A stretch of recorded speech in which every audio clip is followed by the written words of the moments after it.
O sea, yo me acerqué a ese refrigerador porque justo era mi duda. Dije, "Ay, o sea, a mí no me ven la cara, ¿no? O sea, Claro, sí, obviamente sí. huele. Estaba yo a esta distancia, o sea, a 1 centímetro del refrigerador, no olía por el plástico que le habían puesto. Sí. En cuanto el perito en materia de crimen le quitó la primera vuelta de plástico, No, hombre, el olor se soltó. sí, tremendo. Y ya ni siquiera lo habían abierto cuando dijimos, claro que está ahí, o sea, ya. ¿Cómo fue para ti, y eso que eres perito en criminología, cómo fue para ti abrir ese refrigerador y ver a ese niño ahí? Fue lejos de lo que pareciera, fue un muy buen momento para mí. Fue un muy buen momento porque yo quería que su familia Ya. tuviera la oportunidad de saber llorarle. de qué le ocurrió, qué es lo que pasa con desaparecidos. Con cualquier otro delito sabes qué duelo estás viviendo, pero con una desaparición pareciera que es un duelo interminable. Sí. Tengo al alcance en el área de seguridad separos a una persona que había sido detenida por otras circunstancias, pero que estaba relacionada directamente con la desaparición que yo estaba investigando en ese momento. La desaparición era de una menor y él era su pareja sentimental. Muy cerca, ¿ok? Estaba yo muy cerca de él y logré ver cómo quería, con toda la intención, generar simpatía. Contigo. Generar simpatía, y tan es así que me toma la mano y me da las gracias por tratarlo bien. Momento, cosa que bueno, muchos dirían, ¿y eso qué tiene de espectacular? Bueno, hay algo que se siente y hay algo que no cuadraba sencillamente entre lo que me decía y lo que se sentía y el contexto que yo ya tenía de la investigación que llevaba a cabo. Y en el momento en el que él me toma de la mano, logro verle heridas en los brazos. Fue entonces que, bueno, solicitamos ahí la pericial y demás para que pudieran no solo documentar fotografía. Y creo que ha sido uno de los momentos más impactantes porque con una frialdad que yo nunca había visto en un ser humano, me juró estar preocupado por su pareja cuando él le quitó la vida. Wow. Y posteriormente la encontramos al interior de un domicilio en una bolsa de plástico. ¿Cómo?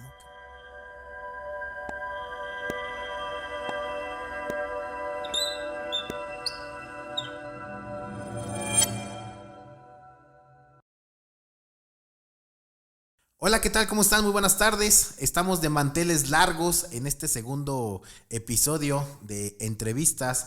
Ahora tenemos el gusto de tener aquí en este estudio a la maestra en Derecho Penal, Alejandra Marván, y también licenciada en Criminología. ¿Cómo estás, amiga? Muy buenas tardes. Hola, muy bien, muchas gracias. Gracias por aceptar esta invitación, Muchas gracias a ti, me da mucho gusto que tengamos un espacio de difusión y yo encantadísima.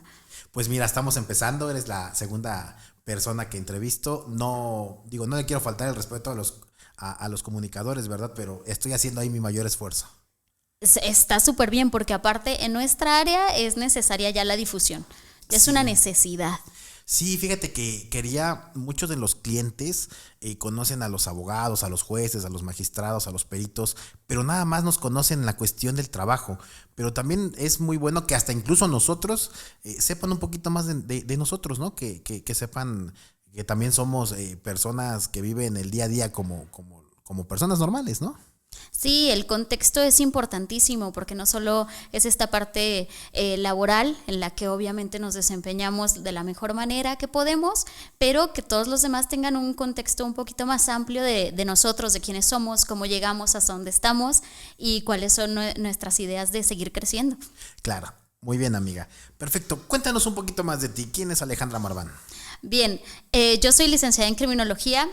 Les comento que de hecho desde hace mucho tiempo siempre fui una apasionada de la conducta, de estar observando la conducta, de analizarla y demás, y es por eso que decido, estudiar criminología. Y en mi transcurso de estar en la carrera acudo con una amiga de la universidad, porque ella estaba como muy deseosa de hacer sus prácticas profesionales en la Fiscalía General del Estado, Procuraduría en aquel momento todavía. Yo la acompaño porque ella no quería ir sola y al final de cuentas, bueno, termino aprovechando incluso esa oportunidad y empiezo a hacer mis prácticas yo también ahí en la fiscalía y a la par concluyendo mis estudios universitarios. Y me encantó, me enganchó y creo que es uno de los mejores empleos que he tenido y que más satisfacciones me ha traído. Ahora sí que se podría decir que es mi primera chamba. Mi primera chamba. Tu Sí, primera así chamba. es. Muy bien. Muy bien. Es que antes de entrar en esta entrevista estábamos diciendo que esa canción de Mi primera chamba cómo se queda pegada, ¿no? Sí, ya es algo que todo el mundo lo conoce, aunque no quieran, aunque no quieran Sí. y se pega muchísimo. Muy bien. Pero sí. A ver, entonces entras a la fiscalía y entras haciendo prácticas. Fíjate bien, es muy raro porque, ojo, y con todo respeto lo digo, sabemos que el ambiente de la fiscalía es un poquito complicado, ¿no? Para no decir cosas feas ni nada, vamos a hablarlo como lo dice la chaviza, ¿no? Es un ambiente tóxico, ¿no? Pero tú ahora me dices que ese ambiente te gustó, ¿no? ¿Qué pasa? ¿Qué fue lo bonito de ese ambiente que te gustó? No lo voy a negar, hay hostilidad todo el tiempo. ¿Por qué? Porque la fiscalía está inmersa en muchísimas problemáticas, en una dinámica complicada, en contextos difíciles para todo el mundo. Sin embargo, me he considerado siempre una mujer de retos y conjugaba cosas que me gustaban muchísimo. Por un lado, la conducta antisocial, el estudio de ella, y por otro, la oportunidad de hacer un cambio. Y eso a mí me enganchó muchísimo, ser parte de un proceso para poder brindar tranquilidad, sentimiento de justicia o sencillamente ser parte del proceso en la impartición de justicia era algo que a mí me generaba mucha ilusión, así que me enganché desde el momento uno. A ver, ojo, muy importante, dices me generaba, ¿ya no estás de acuerdo tanto? No, estoy totalmente de acuerdo, pero digo me generaba porque desde hace 2 años... Por la emoción. Desde hace 2 años ya no pertenezco a la corporación, yo fui agente de la Policía de Investigación Criminal, sin embargo desde hace 2 años ya trabajo como perito particular desde hace 2 años. A Sí. ver, muy bien, ya nos estás contando. Trabajaste como agente de investigación criminal, me imagino que viste demasiadas cosas que más adelante ojalá y nos puedas compartir. Claro. Y luego dices que ya estás como perito particular. Cuéntanos, como perito particular, ¿qué haces? Como perito particular yo me encargo de hacer estudios en materia de criminología y también de análisis de intervención de comunicaciones privadas. Vamos con la primera parte, la criminología. Mucha gente desafortunadamente a veces no tiene, o no sabe, mejor dicho, la diferencia entre la criminología y la criminalística. Dinos, perito, ¿qué estudia la criminología? Vamos de la mano, vamos de la mano, pero la criminología estudia de manera integral el fenómeno delictivo. ¿Y esto qué quiere decir? Que toma en consideración al delito como acción, al control social, es decir, qué está haciendo el gobierno para que no ocurran las conductas delictivas, a la víctima y al victimario. Y en ese sentido podemos dar una explicación de la génesis de esa conducta antisocial y también de la dinámica en la que ocurre. Muy bien. Oye, es muy interesante estudiar la criminología. Me imagino que cuando estudias a una persona has encontrado muchas cosas. ¿Qué es lo más fuerte que has encontrado a una persona? Así que digas, wow, con este estudio que le hice de la criminología, no me imaginé que existiera un ser humano con estos pensamientos o estos patrones. Bien, han sido varios los momentos, pero creo que puedo resaltar uno en donde tuve la oportunidad, bueno, como parte de mis funciones, estaba en la investigación de un delito de desaparición cometida por particulares. Y en ese momento, por una carpeta de investigación diversa, tengo al alcance en el área de seguridad separos a una persona que había sido detenida por otras circunstancias, pero que estaba relacionada directamente con la desaparición que yo estaba investigando en ese momento. La desaparición era de una menor y él era su pareja sentimental, o fue su pareja sentimental. O sea, un señor, un mayor de edad. Sí, pero te estoy hablando de, o sea, no era un señor de la tercera edad, no, No, 24, 25 ok. años, ¿Y 24. qué edad Y tenía? ella 17 Adolescente. aproximadamente. Sí, sí, sí, Ok. sí. Ya tenían unos años de relación, ella de un contexto en donde decidió formalizar esta relación con la aprobación de sus padres incluso, pero bueno, Wow. empezó a vivir una serie de eventos violentos que fueron evidentemente creciendo hasta, bueno, un momento en el que sus padres deciden denunciar una desaparición.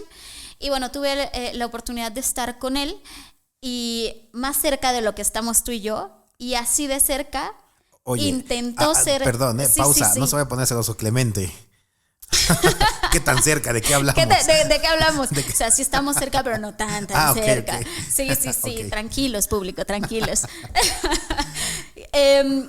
Muy cerca, ¿ok? Estaba yo muy cerca de él y, y logré ver cómo quería, con toda la intención, generar simpatía. Contigo.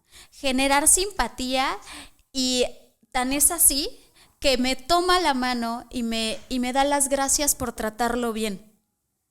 Momento, cosa que bueno, muchos dirían, ¿y eso qué tiene de espectacular? Bueno, hay algo que se siente y hay algo que no cuadraba sencillamente entre lo que me decía y lo que se sentía y el contexto que yo ya tenía de la investigación que llevaba a cabo.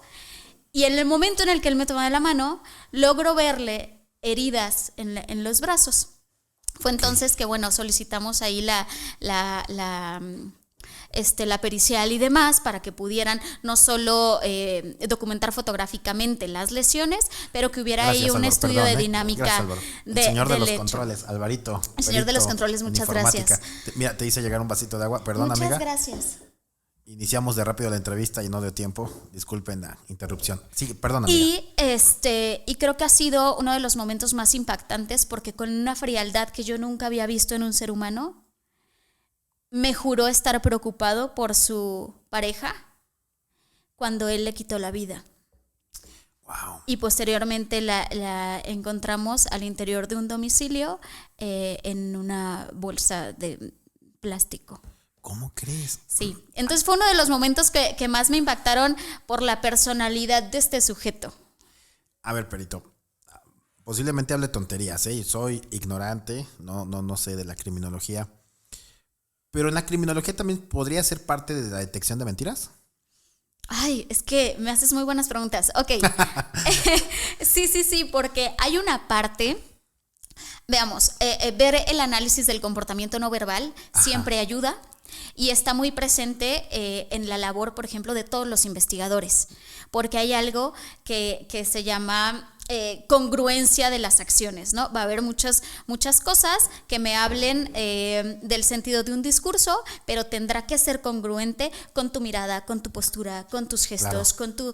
incluso con la rapidez con la que hablas o con la entonación que des y demás. Todo esto es todo un contexto y se puede hablar de una detección de mentiras, lo digo entre comillas, cuando ya hay una contextualización.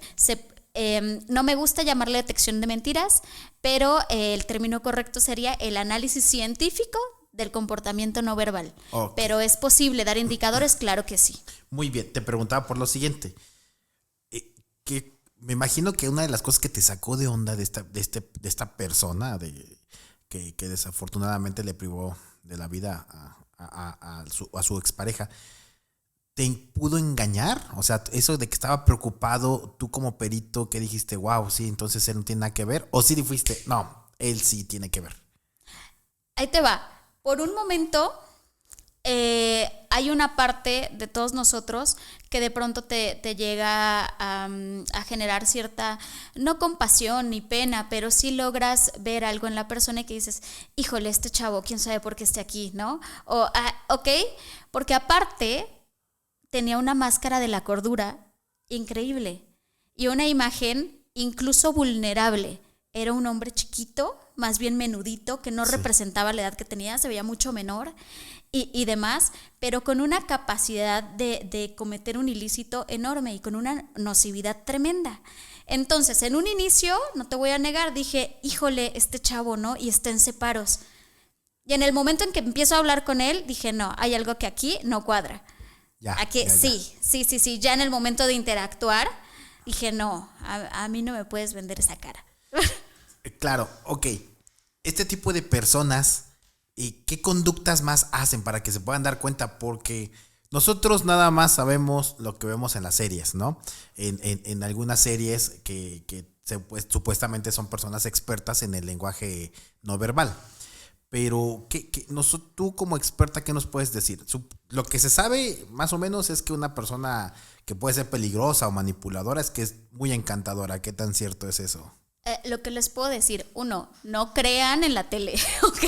No crean en muchas Ajá. cosas, obviamente son parte de una estrategia de vender un producto, claro está, pero ahora en la vida diaria y demás, sin referir un diagnóstico para este sujeto, sin referir un diagnóstico, que pueden ser como red flags para todos Ajá. nosotros, alguna especie de alerta para algo no está bien y esto puede generar algún tipo de violencia, siempre es verdad, hay personas con personalidades supremamente carismáticas, pero que pueden ser nocivas, porque son muy buenos de manera natural detectando nuestras necesidades.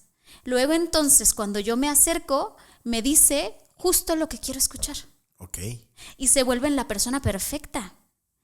Y este primer clic que hay entre estas personas, hay hoy un proceso de idealización natural y que perdemos un poco esta capacidad de raciocinio por cuestiones biológicas incluso, y ellos la saben aprovechar perfecto, porque saben cómo identificar tus vulnerabilidades y decirte justo lo que quieres escuchar. Y quien no cae ante eso. Claro, porque la persona, justo cuando alguien tiene problemas, está con todo abajo, ¿no? Y llega alguien y te sube, eres mi máximo, ¿no? Eres mi héroe.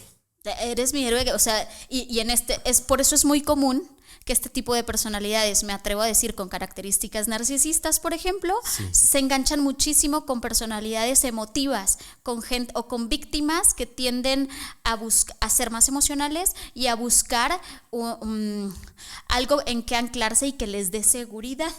Ok. Entonces se combinan perfecto. O sea, se combinan perfecto esta necesidad de ser superior y alguien que me esté diciendo lo hermoso y bello que eres. O sea, Ok, entonces este tipo de personas siempre necesitan ser superiores a las otras. sí, recordemos que este tipo de personas tienen, en el fondo, un problema muy grande de seguridad, ¿ok? Ok.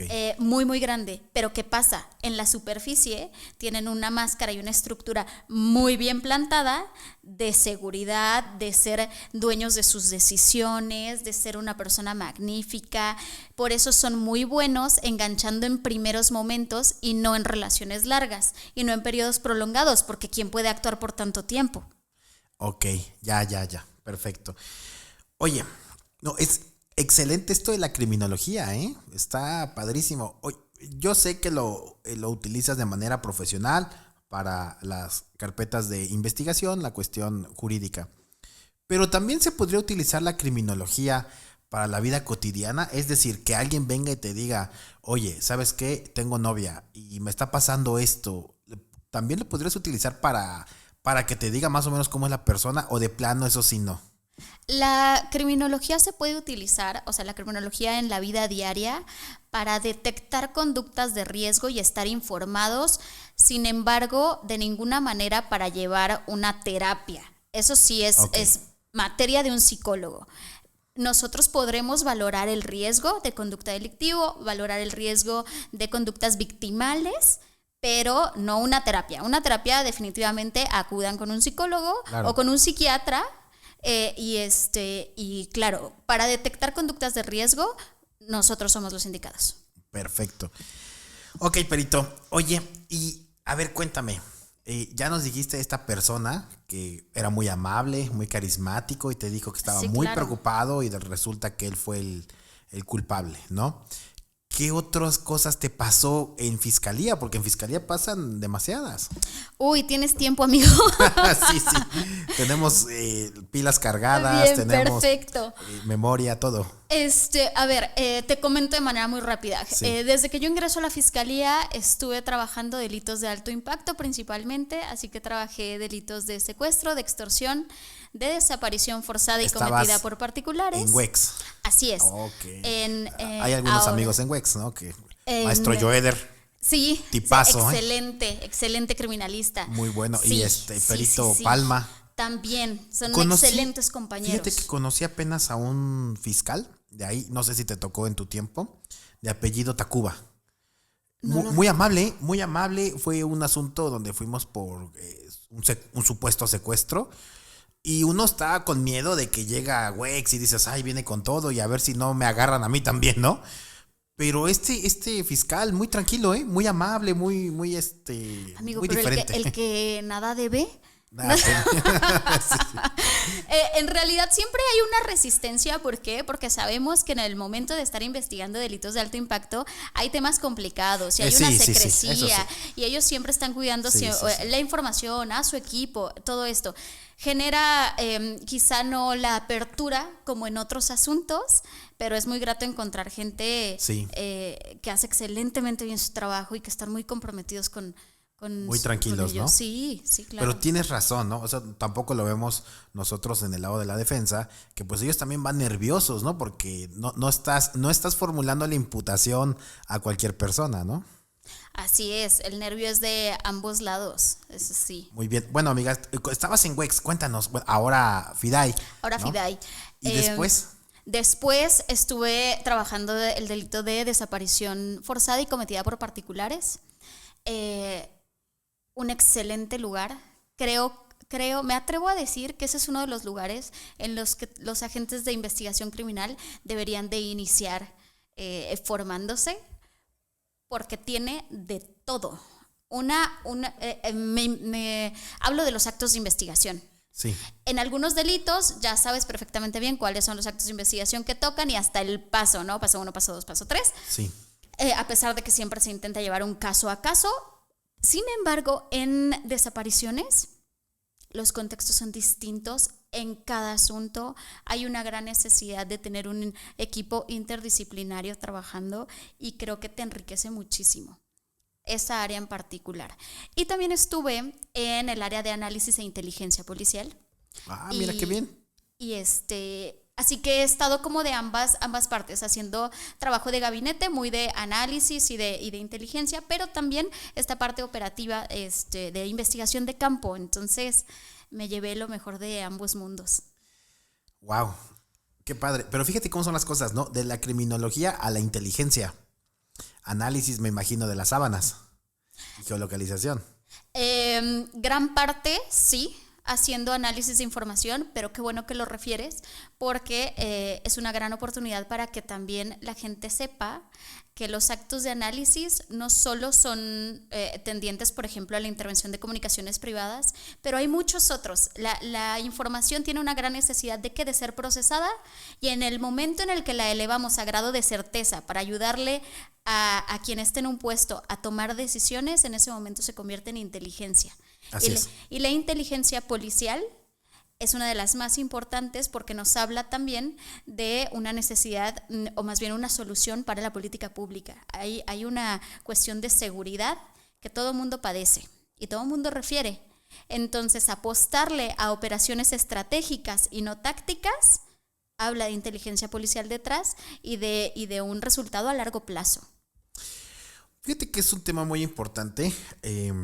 Te veo a ti, bueno, cada vez que platicamos, eres de las poquitas personas que cuando sale de fiscalía no ataca fiscalía. O sea, tú siempre, no significa que sigas trayendo la playera puesta, pero defiendes mucho la institución. Estás Ya me voy a borrar el tatuaje que tengo de fiscal. No. ¿Sabes quién es otra persona que la defiende muchísimo? Digo, ojo, y tiene asuntos contra fiscalía, es el Perito Caballero. ¿Te ubicas? Sí, claro. No, también, Sí, o sea, es una persona que incluso a él le molesta cuando se habla mal de fiscalía, ¿no? Y entonces él estuvo no sé cuántos años ahí, agarró una experiencia enorme. Un saludo al maestro Caballero, un gran amigo mío. Pero a lo que voy es, ok, hablamos de inteligencia y todo esto, pero ¿qué pasa entonces, Perito, cuando realizan los IPHs o realizan los actos de investigación y que hay mucha falla? La falla dentro del IPH por sí misma muchas veces tiene que ver con tiempos. Esa es una realidad. Sí. En muchas ocasiones el tiempo, a pesar de que todo el mundo dice, oye, pero tienes tantas horas y modo que no puedas hacerlo, honestamente hay mucho trabajo detrás y mucho riesgo también. Entonces, ¿qué pasa? A veces son pequeños detalles quizá que se tienen que ir puliendo y con la necesidad de estar revisando constantemente el papeleo como tal hasta poder entregarlo. ¿Qué pasa? Ya en el momento de que se judicializa una carpeta, por supuesto que va a haber quizá a lo mejor un detalle de narración, un detalle de ser precisos en algún detalle de algún indicio, este tipo de cosas. ¿Cuál es la ventaja? El informe policial homologado solamente habla de las circunstancias del hecho por el cual detienes a una persona o aseguras algún tipo de indicio. Pero robustece los actos de investigación y este eje técnico-científico que se pone a trabajar después de ello, ya en el plazo de investigación. Ese es el detalle. Ya podemos robustecer. Muy bien. A ver, cuéntame más. Cuando me cuentas mucho de desaparición forzada, que fue la fiscalía que te gustó más al parecer, ¿no? Fíjate qué raro. Tuviste WEX, donde se ven cosas horribles, ¿no? O sea, en el sentido de que ustedes, narcotraficantes, secuestradores, extorsionadores, y bueno, de desaparición forzada, digo, no se queda tan mal. Mi experiencia que yo he tenido con desaparición forzada, creo que lo platicamos en algún momento, ¿no? El asunto del bebé que nunca existió. Ajá, yo sí estoy un poco, me lo tomé muy personal. Para mí fue así como que qué coraje, ¿eh? Creo yo que hay un impacto quizás psicológico en el ejercicio de nuestra labor, ¿eh? Sí, sí. Sí, lo creo. Lo platicábamos contigo y con el perito Clemente, ¿te acuerdas de que, bueno, aquí ellos, los compañeros están viendo ahorita 2 cuadros, a ver si en la edición pongo un cuadro que tengo aquí atrás y que me decía el perito Clemente, oye, qué bonito cuadro, ¿no? Que están unos peritos en el lugar de intervención y está una silueta de un cuerpo, ¿no? Pero cómo para nosotros eso es bonito. Y la gente que viene, incluso me han dicho varios, ¿no? Oye, ¿por qué no quitas eso, no? Quita eso. Ajá, sí, claro. Y yo presumiendo según, como pues cuestiones forenses, sí, ¿no? Sí, claro. O de pronto decir, oye, qué bonita escena me tocó. Así oye, es. Qué bonita investigación. Oye, fue espantosa. Estaba así. Bueno, depende de los ojos que... Sí, tienes razón, nosotros vea. tenemos que visitar, digo, toda la gente tenemos que visitar al psicólogo, pero nosotros más, porque por ejemplo, este asunto del bebé sí fue algo, yo creo que también el licenciado Coria, que fue el defensor, también nos los tomamos así muy personal en el sentido de que nos dio coraje de una bebé que nunca existió, que apenas fue la audiencia de la apelación y que afortunadamente nos dieron la razón también como el tribunal de enjuiciamiento, y que para mí es un mal sabor de boca. Pero cuéntanos tú, porque no nada más es ese asunto de la bebé, ¿no? Cuéntanos tú qué otras experiencias has tenido en esa fiscalía. Ha habido muchas. Y ahorita te voy a decir la diferencia o porque creo que quizá tocó mayormente desaparición, mi corazón. ¿Qué es lo que ocurrió? Mientras estuve desarrollándome como agente de la Policía de Investigación Criminal, trabajando secuestros y extorsiones, la emoción era bárbara. Era muchísima satisfacción. Me traía muchísima satisfacción, claro que sí, porque uno era parte de un proceso desde el inicio, desde la denuncia, continuando con la investigación, hasta que se generaba algún tipo de operativo y lograbas la aprehensión de una persona y después ibas a juicio. Y esto te trae una satisfacción enorme, porque he de reconocer, y es algo que agradezco mucho de esa fiscalía, es que había una gran labor de equipo. Todos éramos parte de un equipo y en su momento la titular de esa fiscalía tuvo un excelente detalle que yo no me había ocurrido antes, y creo que eso logró enganchar a todo el equipo, y fue la reunión en cada asunto, por cada asunto, en donde se podía traer a una persona de regreso a su casa, sano y salvo, y un operativo con éxito, nos reunían a todos, pero todos, te estoy hablando, investigadores de gabinete, analistas, negociadores, gente operativa, ministerios, todos, porque éramos todos parte de un equipo y veíamos ese muy emocional momento del reencuentro entre las familias. Okay. Eso sí me impactó muchísimo, claro que sí, y hubo muchísima emoción porque había mucha operatividad. Es un grupo con muchísima operatividad. Entonces eso te atrae muchísimo, claro. Dejas de pensar en el riesgo. Todo Sí, vale claro, la pena. claro. Estando ahí todo vale la pena. Por otro lado, desaparición me ha traído emociones distintas, satisfacciones distintas, y me atrevo a mencionar uno de los asuntos, por ejemplo, que fue muy sonado hace un par de años. Iniciamos una investigación por la desaparición de un menor, 4 añitos de edad, en donde lo único que sabíamos o teníamos era el testimonio de su hermano, también menor, y no les estoy hablando de un menor de 15 años que quizá ya tiene bastante elocuencia, no, un menor de 6. Okay. Entonces, ¿y por qué digo que tocó mi corazón? Porque llegó un momento en el que ese menor se acerca a mí y me dice, ¿tú me vas a ayudar a encontrar a mi hermano? No podía decirle que no. Ay, ¿estás de acuerdo? Qué difícil. ¿Y qué pasa? Era una carpeta que nadie quería. Nadie quería. Y que en algún momento dijeron, pues bueno, ya que estaba un ministerio público de vacaciones, y que dijeron, ya que regrese de vacaciones, que lo vea. Y yo pensando, ¿qué? ¿En 15 días? Por supuesto que no. Y ahí te va. Busqué a una gran amiga, a la licenciada Giselena Pérez Suero. Gisa, saludos a la licenciada Gisa. Que en algún momento ella fue coordinadora de delitos sexuales y le comenté el asunto. Me la encontré, casualmente me la encontré y le dije, amiga, te necesito, está pasando esto. Y ella se hizo cargo de esa carpeta de investigación. O sea, pero ella como fiscal de delitos sexuales. Así es. Así Okay. es, como fiscal de delitos sexuales, porque también se refería a una situación relativa a ese, Okay. a ese delito también. Entonces, de ahí, honestamente, de ahí nos agarramos de los detalles que daba el menor para decir también le compete a esta fiscalía especializada y la toma ella. Y entonces empezamos a hacer actos de investigación y demás, de tal suerte que llegamos a judicializar la carpeta, hacer un cateo y la detención de los cuidadores de ese niño. Se detienen por el delito de desaparición cometida por particulares y posteriormente, como al mes, o quizá un poco menos, no recuerdo bien las fechas, encontramos el cuerpo en el interior de un refrigerador. ¿De esa casa que catearon? Una casa diversa. Diversa casa, entonces había muchísimo en juego, porque sabíamos perfectamente que algo le había ocurrido por el testimonio del menor. Refería muchos detalles de cómo es que le habían pegado, en dónde le habían pegado, cómo lo habían intentado quemar, cómo lo había... Y él refería a sus pocas palabras, bueno, no pocas palabras, pero no con el detalle que uno quisiera, refería que habían tirado a su hermanito a la basura. Entonces, bueno, había como muchas situaciones ahí. Afortunadamente, se logra en casa diversa. El imputado en su momento lo que hizo fue dejar el cuerpo en el interior de un refrigerador y ponerle plástico encima. Y posteriormente decirle a un amigo que pues le estorbaba mucho su refri, que se lo podía dejar en su patio. Y le dijo, pues sí, a mí no me estorba ahí, déjalo en el patio.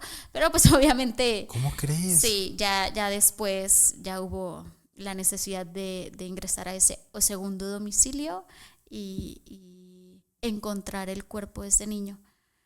¿Y el olor? Yo y mis referencias, aún más cerca de lo que estaba del imputado anterior.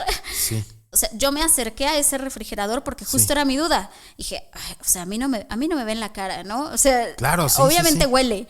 Estaba yo a esta distancia, o sea, a 1 centímetro del refrigerador, no olía. Por el plástico que le habían puesto. Sí. En cuanto el perito en materia de crimen le quitó la primera vuelta de plástico. No, hombre, el olor se soltó. Sí, tremendo. Y ya ni siquiera lo habían abierto cuando dijimos, claro que está ahí, o sea, ya. ¿Cómo fue para ti? Y eso que eres perito en criminología, ¿cómo fue para ti abrir ese refrigerador y ver a ese niño ahí? Fue lejos de lo que pareciera, fue un muy buen momento para mí.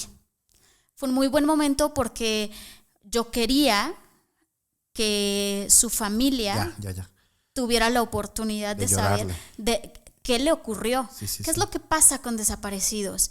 Con cualquier otro delito sabes qué duelo estás viviendo, pero con una desaparición pareciera que es un duelo interminable. Sí, claro, porque no sabes qué pasó. El impacto es mucho más fuerte. Mucho más fuerte. Entonces me dio alegría, qué feo que fue en esas condiciones, pero me dio, fue un muy buen momento de bien, lo hicimos, lo encontramos, qué bueno. Quizá me impactó un poquito más porque en el desarrollo de la investigación y cateo y ya levantamiento de cadáver y demás, dato curioso, ¿no? Yo tenía 7 meses de embarazo. Cosa que no me impidió realizar la investigación y demás, ¿no?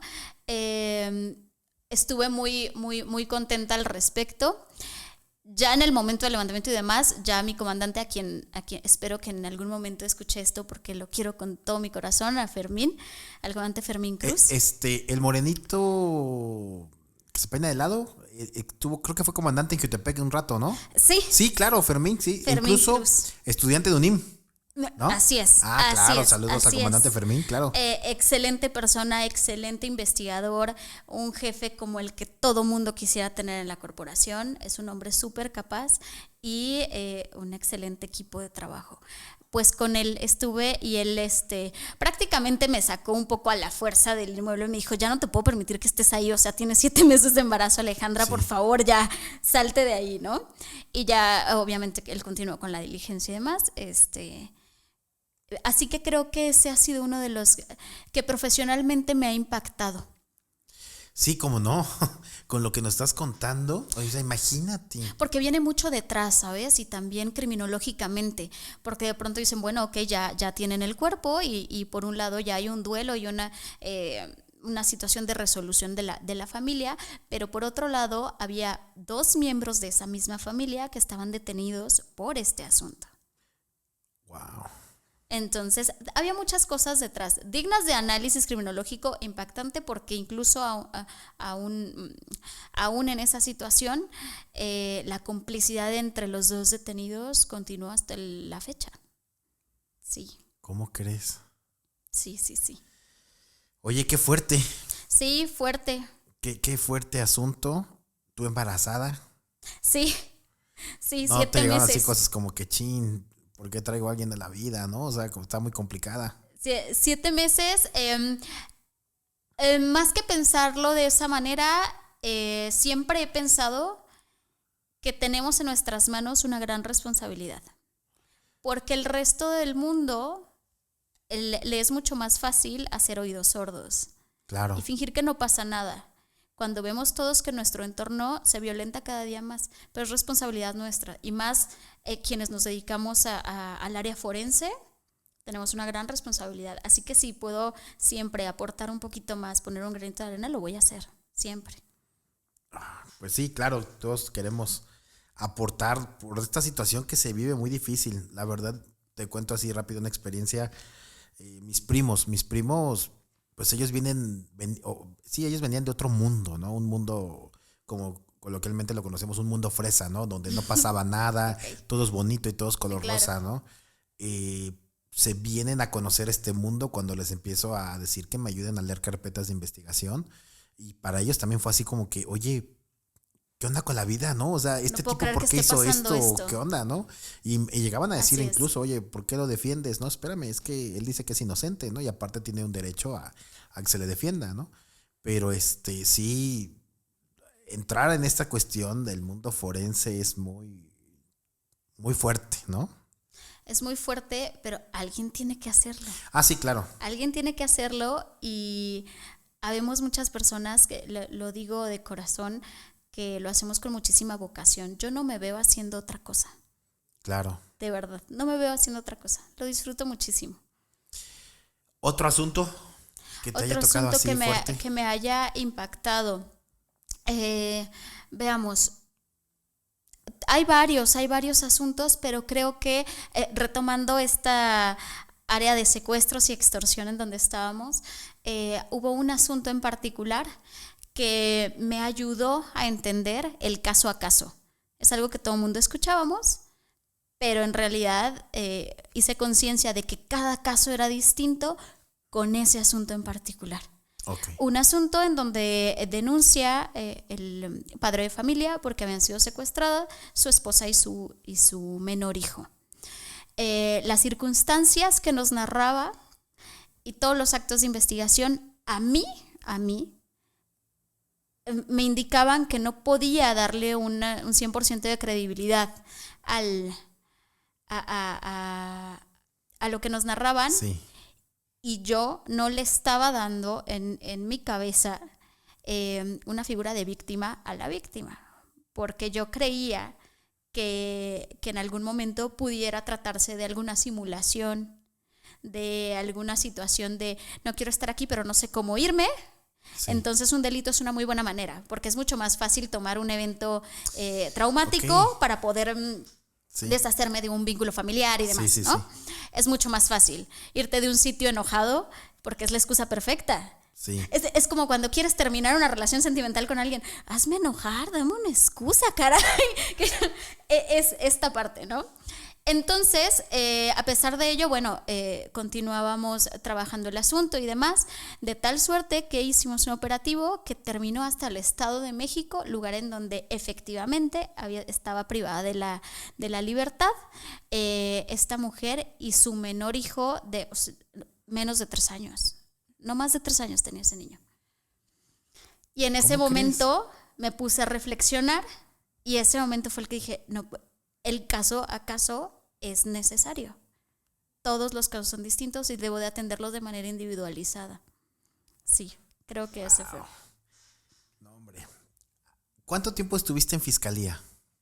Alrededor de quizá 9 años, 8 o 9 años aproximadamente. En estos 9 años viste demasiadas cosas. Sí, y a veces siento que me faltó ver aún más porque la fiscalía es un excelente lugar para aprender, un excelente lugar para conocer gente supremamente capaz y en donde he conocido a mis mejores equipos de trabajo. Si a Marván ahorita le dijeran, Marván, hay un espacio, vente a fiscalía de nuevo, ¿te regresas? A pesar de lo que acabo de decir, no regresaría. No regresas. Porque uno compromete muchas cosas.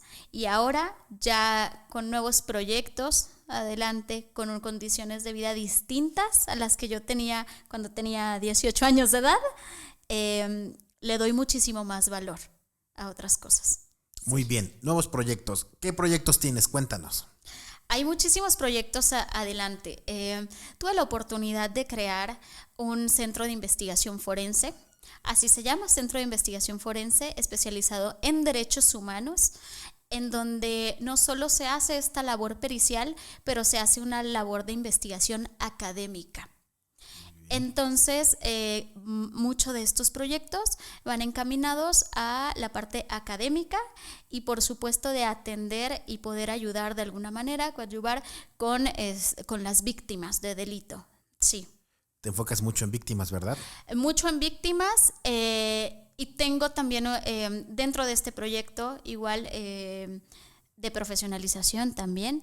Estoy intentando llevar a cabo proyecto académico, pero muy desde la neurociencia, o muy desde la neurocriminología, que es un tema poco tocado, pero que es fundamental. Porque así como todos tenemos una cuestión social a la que atendemos y psicológica, también biológica detrás de todas nuestras conductas antisociales, aunque no sean antijurídicas, pero están en nuestra cabeza y estarán presentes por biología meramente. Muy bien, y aparte, lo mencionaste hace ratito, perito particular. Perito particular, así es. A ver, cuéntanos más de tus servicios. Yo hago peritajes en materia de criminología cuando se requiere de analizar ya sea un contexto social quizá, psicológico y biológico, estas 3 esferas de la criminología integral, en un hecho delictivo. por cuanto a la estructura del hecho, a la forma de investigación, cómo es que todo esto concatena, y también en el análisis de intervención de comunicaciones privadas. ¿Por qué? Porque esta área nos habla de una gran necesidad de procesamiento de la información, porque la información en bruto, la información cruda, no nos sirve y no nos da contexto, pero cuando la analizamos, todo tiene sentido y todo tiene un porqué. Entonces se hacen esos dos tipos de peritajes, y en las intervenciones de comunicaciones privadas es por las 3 modalidades que existen: por la extracción, intromisión o extracción de las sábanas de datos. Sí. Muy bien. Oye, ¿y la gente dónde te puede buscar? ¿Los abogados o la gente que desafortunadamente tiene familiares en una cuestión penal y que requieran de tus dictámenes? ¿Dónde te podemos buscar? Me pueden buscar directamente en mi teléfono, porque como buena investigadora todavía no soy fanática de las redes sociales. Sí. Por el riesgo que implican y demás. De pronto siempre he sido, pues no he sido muy afecta a ellas. Sin embargo, próximamente, claro que sí va a estar, el Centro de Investigación Forense va a tener sus redes sociales, y con muchísimo gusto se las estaré proporcionando, y a mí directamente a través de WhatsApp. Muy bien, vamos a dejar el número telefónico, si nos lo puedes decir, y también vamos a ponerlo ahí en el video. Sí, claro que sí, 563-723-4955. Perfecto, para que te busquen ahí. Oye, también, bueno, recordarle a la gente que aquí en SFAG también ofrecemos tus servicios. También, por si no te localizan, nosotros nos pueden marcar y nosotros localizamos. Claro.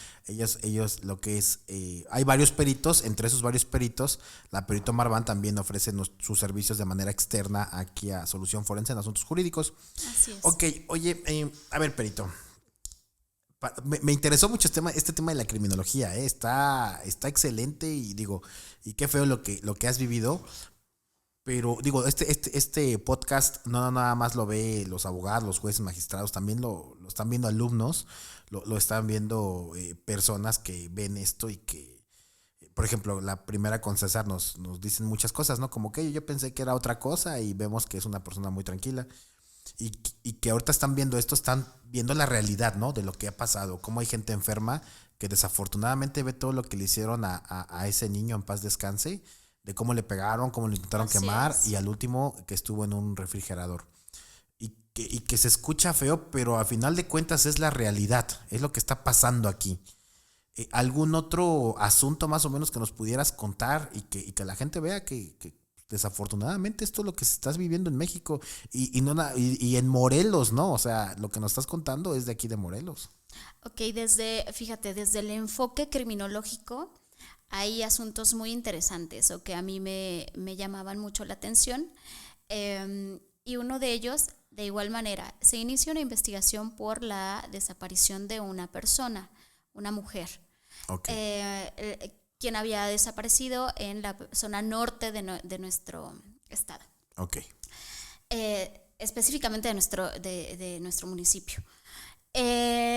Se continúan con las investigaciones y tenemos el acercamiento con su esposo, quien brinda entrevista y demás, quien nos refiere que había tenido algunos problemas con ella recientemente, porque al parecer ella pues ya no quería estar con él. Refiere la posibilidad, una gran posibilidad, de que ella ya se hubiera ido de casa por irse con otra persona con quien ya tenía una relación sentimental, esto a palabras de él, y bueno, él incluso iba con su menor hijo, 5 años.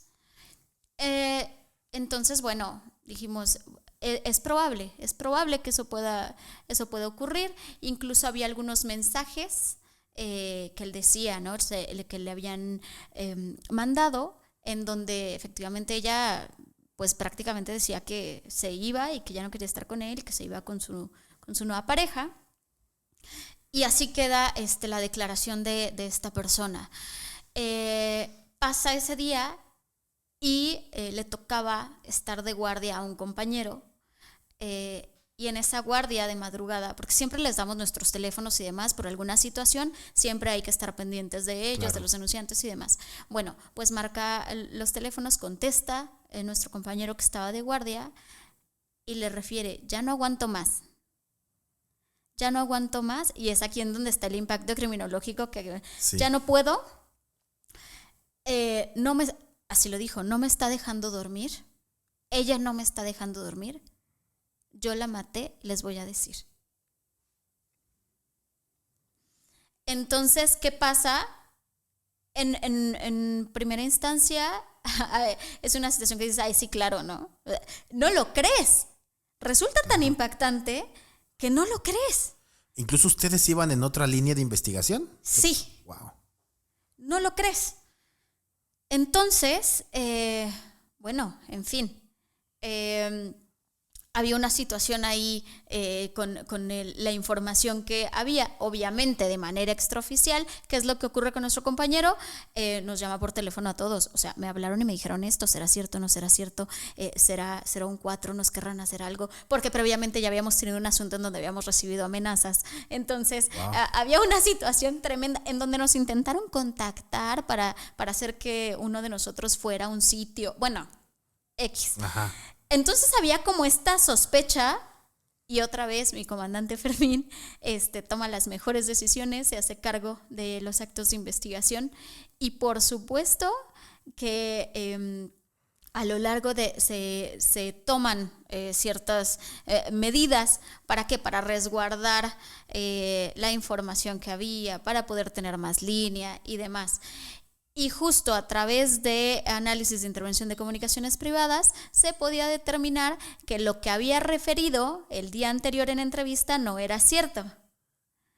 Entonces dijimos, claro, Okay. Entonces esta persona nos vino y nos mintió. Sí. Entonces hay que tirar otra línea de investigación, va por otro lado. Y efectivamente, entonces se tienen ahí unos testigos y se obtienen mayores datos para que pudiéramos darle elementos al Ministerio Público de poder hacer una búsqueda. Se realiza la búsqueda y finalmente se encuentra el cuerpo de esta persona. Se encuentra el cuerpo y obviamente, como parte de las indagatorias y como parte del trabajo del Ministerio Público, pues solicita la orden de aprehensión porque había indicios suficientes, incluso hubo indicios de él en el cuerpo de esta persona y demás.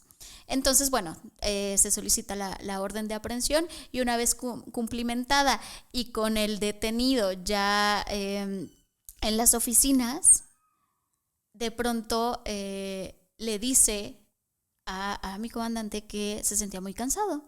Entonces, bueno, se duerme y al momento de hacer el traslado y demás, bueno, lo levantan. Él dice, no saben lo tranquilo que me siento.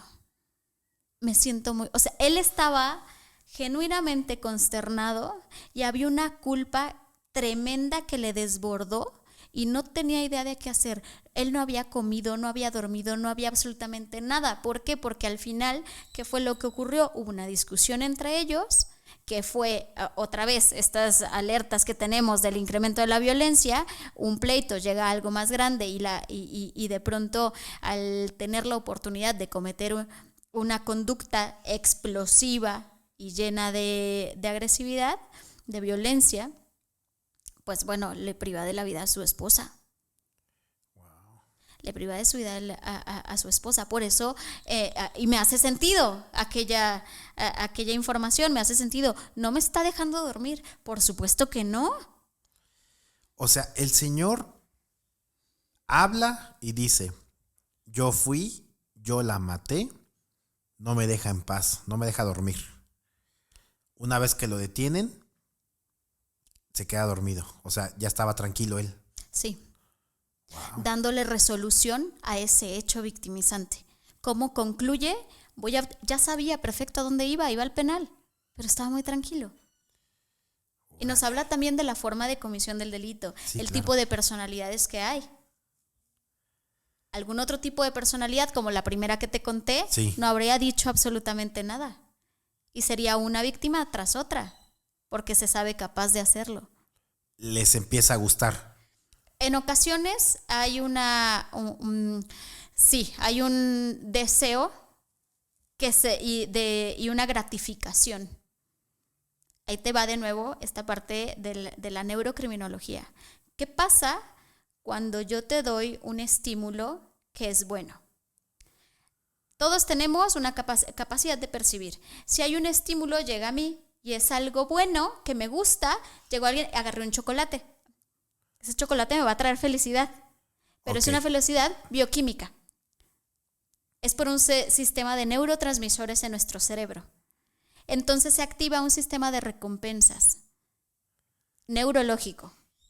¿Qué pasa cuando mi conducta es nociva para mí o para alguien más, pero también se activa ese sistema de recompensas? Entonces mi cerebro me está diciendo, hazlo otra vez. Claro que sí, necesitamos más dopamina en nuestro cerebro. Queremos ese flachazo de noradrenalina y de dopamina que te haga sentir feliz, pero es un flachazo, eso desciende. Ok.